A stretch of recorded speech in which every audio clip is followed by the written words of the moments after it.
filed suit against the Catholic Archbishop of Brooklyn for violating election laws by initiating a robocall campaign in support of a local congressman. They are calling this support a quid pro quo because the congressman has pledged to back laws that would save the church millions of dollars by limiting the ability of victims of pedophile priests to sue the church. And the case we have is about robocalls where the Bishop of Brooklyn made some robocalls just before the election, this last November 2008 election. And what is important about this call is that he clearly broke the law, which I'll talk to you about in a few minutes.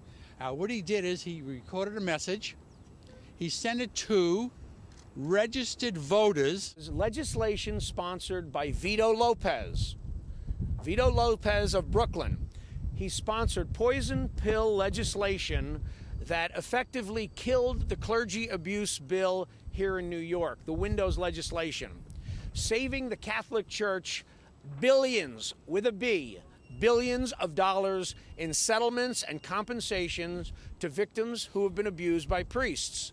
So, what I'm trying to say, you don't have to be a rocket scientist to make the connection.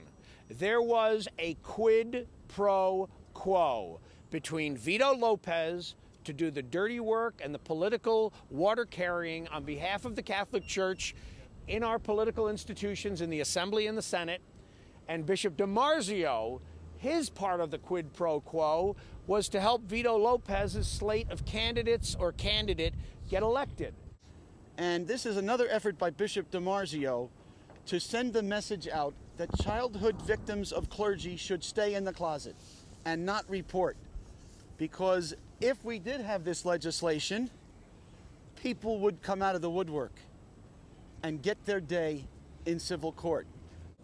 First, Christian groups asked the Highway Department to change the name of Route 666, and the state of New Mexico complied.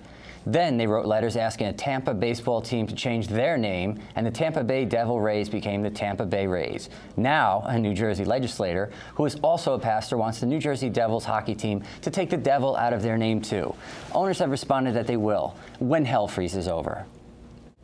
A recent study published at the University of Southern California concluded that people with strong religious beliefs also tend to be more racist and intolerant of other religious and ethnic groups. The data recovered over a period of 25 years from over 20,000 respondents show the fundamentalists of all major religions viewed others not in their group negatively and sometimes act on these feelings.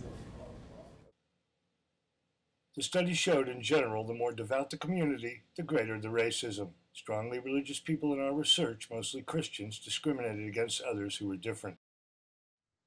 Israel's war on Gaza, displayed on the shirts of soldiers who took part in it. Extremely disturbing images reflecting the attitudes and actions of some Israeli soldiers. Here, a pregnant Palestinian woman in a sniper's crosshairs with the caption, quote, "One shot, 2 kills."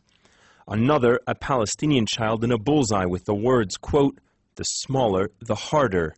And this one with the text, quote, "Only God forgives," showing an Israeli soldier destroying a mosque.